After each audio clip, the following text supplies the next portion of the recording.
Hey everyone, welcome to the Autoimmune Dietitian YouTube channel. My name is Annie Rubin. I'm a registered dietitian and I work mainly with people struggling with autoimmune diseases. So in my work with my clients, I help them use nutrition and lifestyle to improve mobility, pain, brain fog, energy, and just help them get their lives back. So I am finishing out this video series on anti-inflammatory spices with a discussion on rosemary.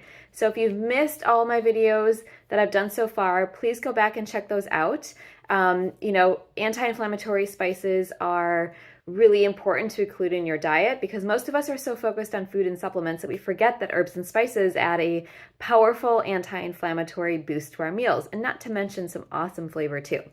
So rosemary is an herb that is super versatile and really easy to grow in your garden or flower pot.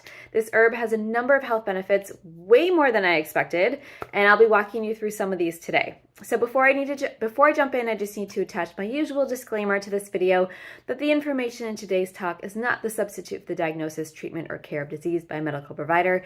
This is for informational purposes only, so please consult your qualified health professional for any changes that you make to your medical care. So what is rosemary? Rosemary is actually an evergreen herb that is originally from the Mediterranean region. It's in the same plant family as oregano, mint, thyme, basil, and lavender. It's a great source of iron, calcium, and vitamin B6, all of which are needed for proper immune system functioning. It's been used as a medicinal herb since ancient times. Rosemary was used to relieve muscle pain, improve memory, support the immune system, boost circulation, and actually help with hair growth. Super interesting.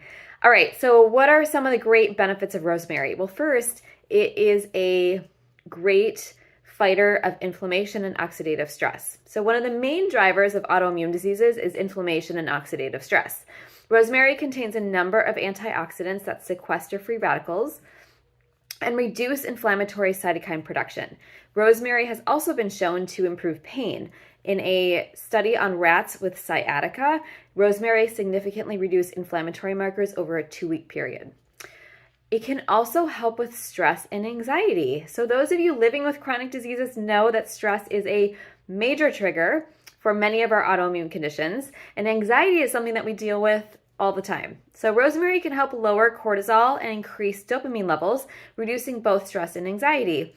In a randomized controlled trial of university students, 500 milligrams twice daily of rosemary helped improve memory, anxiety, depression, and improve sleep quality, which is pretty cool. All right, rosemary can also help with mental health and neurodegenerative diseases. So rosemary may work as an antidepressant to relieve depression. Rosemary extracts can interact with dopamine and serotonin receptors to rebalance levels and improve depressive symptoms. In addition, rosemary has potent antioxidants, which I already discussed, and oxidative stress is also one of the main drivers of Alzheimer's and memory loss, and this herb may improve memory. In a study done in 2012, older adults were given rosemary powder to amount equivalent to culinary consumption levels. They found that rosemary had a positive influence on both episodic and working memory. All right, so how do you use rosemary if you're not familiar with it or you're not, well trained in the kitchen? It is best to use fresh, although you can use dried rosemary as well. It's a little bit more concentrated in flavor. You can buy sprigs of rosemary at the grocery store, or better yet, you can grow it yourself. Super easy to grow. I can even do it, and I can't grow anything. So here are some ways that you can add rosemary to your cooking. You can chop rosemary to bread. So if you make your own gluten-free bread, you can chop that in, homemade crackers, scones, or pasta. You can also make a homemade spice mix and rub it on meat, fish, poultry, sprinkle it into eggs, or even add it into soup. So one of my favorite rubs to use is you combine pepper, salt, rosemary, and garlic together. If you tolerate cheese or you like dairy-free cheese, rosemary goes great with cheesy dishes. So you can add it to like mac and cheese, pizza, cheese sandwiches, or cheese fondue. And I always make alternatives of all of those. So even if you follow, a paleo-ish diet, you can still enjoy those cheesy dishes. Add it to roasted vegetables. It goes great with roasted potatoes, both plain and sweet. Root vegetables, squashes, apricots, beans, peppers, cabbage, eggplant, and asparagus. And then my last tip, which is kind of a fun one, which people don't usually think about, is you can actually infuse your olive oil with rosemary. So there's lots of, instructions online. You can look that up. You basically heat the olive oil and, sprinkle rosemary in.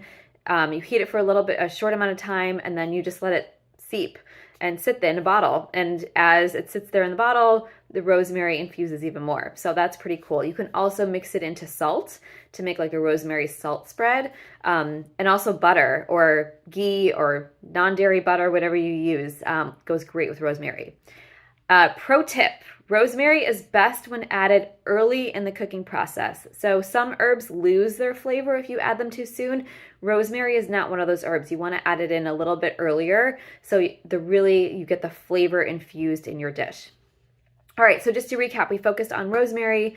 It's a great fighter of inflammation and oxidative stress. It can help with mental health and neurodegenerative diseases, and it also is a great way to reduce stress and anxiety. So if you want more help managing your autoimmune disease, your digestive issues, or just inflammation in general, I would love to chat with you. I offer free 15-minute discovery calls to learn about you and to see if I'm a good fit for you and we can work together. So you can go to my website and sign up for that. While you're there, if you go to resources, you'll find lots of free downloads. I have a bunch of them, and I'm coming out with a new one shortly, so that will be up very soon. But one of my favorite ones is A Simple Guide to Detox. This guide covers the basics of starting a detox plan, what foods to focus on, what lifestyle tips you can implement to support your body's own natural detox process. Lastly, while you're there, sign up for my weekly newsletter. It comes to your inbox every Thursday. I include lots of great tips, some recipes, favorite products all throughout the month. So check that out. You can always unsubscribe if you don't find it helpful. But thank you so much for joining me today. If you love this video, hit the subscribe button, follow me. They come out every week. If there's any topic that you want to learn more about, shoot me a message. I would love to include them in my weekly videos. So thank you so much, and I will see you next time.